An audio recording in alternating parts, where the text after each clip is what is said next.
A perfect world, a single rule. What could possibly go wrong? For a time, Adam and Eve lived in paradise. They had everything they could ever want. But their perfect world was about to be shattered by a single choice. A cunning serpent, a forbidden fruit, and a decision that would change the course of humanity forever. This is the story of Adam and Eve, the original story of temptation and the fall from grace.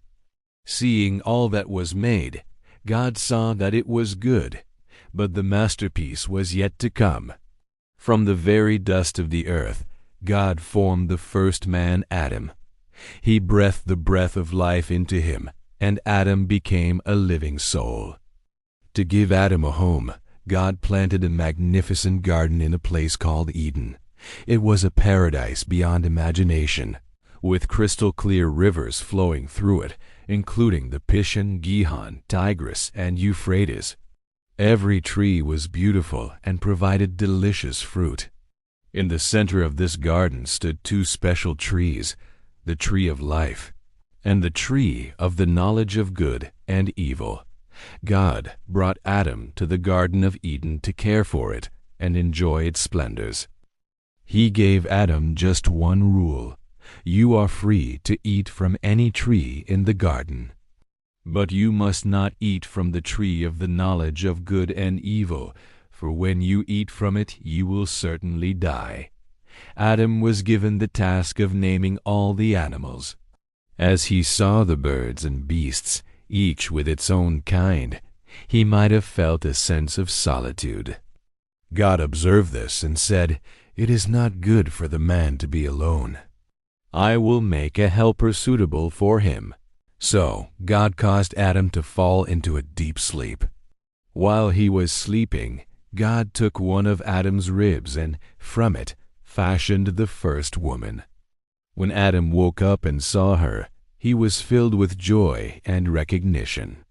"This is now bone of my bones and flesh of my flesh," he exclaimed. "She shall be called woman, for she was taken out of man." This was Eve, Adam's partner and companion. In the innocence of Eden, they were both naked, and they felt no shame. They walked with God in the cool of the day, living in perfect harmony with their Creator and the world around them. But this idyllic existence was not to last. There was a serpent in the garden, more crafty than any of the other creatures. One day it approached Eve and slyly asked, "Did God really say, 'You must not eat from any tree in the garden'?" Eve corrected the serpent, explaining that they could eat from any tree except the one in the middle of the garden. She repeated God's warning that if they ate its fruit, they would die. The serpent, full of deceit, directly contradicted God. "You will not certainly die," it hissed. "For God knows that when you eat from it, your eyes will be opened, and you will be like God, knowing good and evil." The serpent's words planted a seed of doubt and desire in Eve's mind. She looked at the tree. The fruit was beautiful, it looked delicious, and the promise of gaining wisdom was incredibly tempting. The desire to be like God, to know what He knew, was too strong to resist. She reached out, took a piece of the fruit, and ate it. Then she gave some to Adam, who was with her, and he ate it too. In that moment, everything changed. Their eyes were indeed opened, but not to the divine wisdom they had been promised. Instead, they were open to their own nakedness and vulnerability. For the first time, they felt shame and fear. They quickly gathered fig leaves and sewed them together to make coverings for themselves. Later that day, they heard the sound of God walking in the garden. Instead of running to greet Him as they usually would, they hid among the trees, their hearts pounding with guilt. God called out, "Adam, where are you?" Adam's trembling voice replied, "I heard you in the garden, and I was afraid because I was naked." So I hid. God's next question cut straight to the heart of the matter. Who told you that you were naked? Have you eaten from the tree that I commanded you not to eat from? The blame game began. Adam pointed to Eve, saying, "The woman you put here with me, she gave me some fruit from the tree, and I ate it." When God turned to Eve and asked what she had done, she blamed the serpent. "The serpent deceived me, and I ate." The consequences of their disobedience were swift and severe. God first cursed the serpent, condemning it to crawl on its belly and be an enemy to humanity forever. Then he turned to Eve.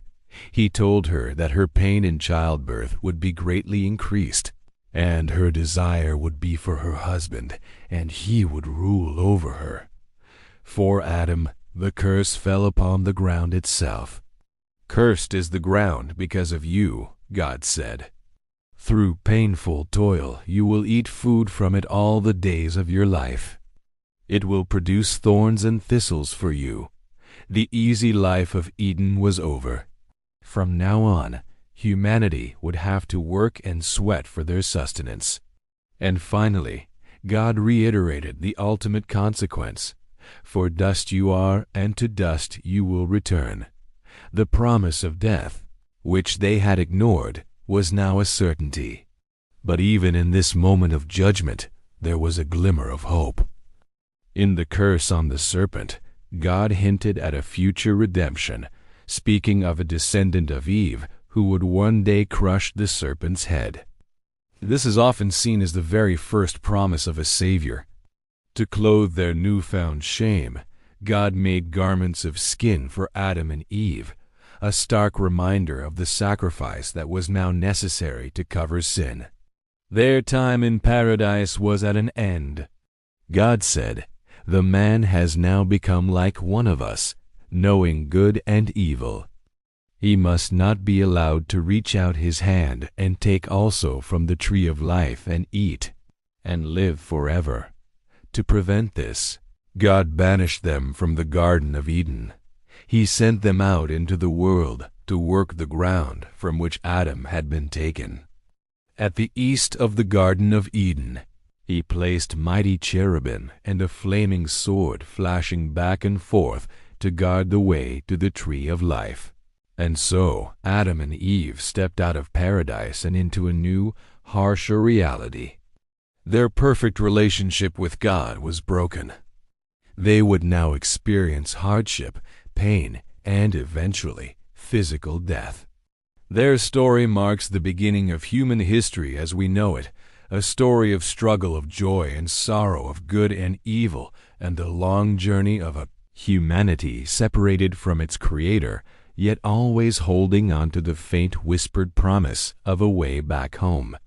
From their first children, Cain and Abel, humanity began to spread across the earth, carrying with them the legacy of Eden, the memory of what was lost, and the enduring hope of what might one day be restored. This foundational story has shaped the beliefs of billions for millennia. It's a powerful narrative about innocence, temptation, choice, and consequences. What do you think is the most important lesson from their story? Let me know in the comments below. Thanks for watching, and if you enjoyed this journey back to the beginning, don't forget to like, subscribe, and hit that notification bell for more stories that have shaped our world.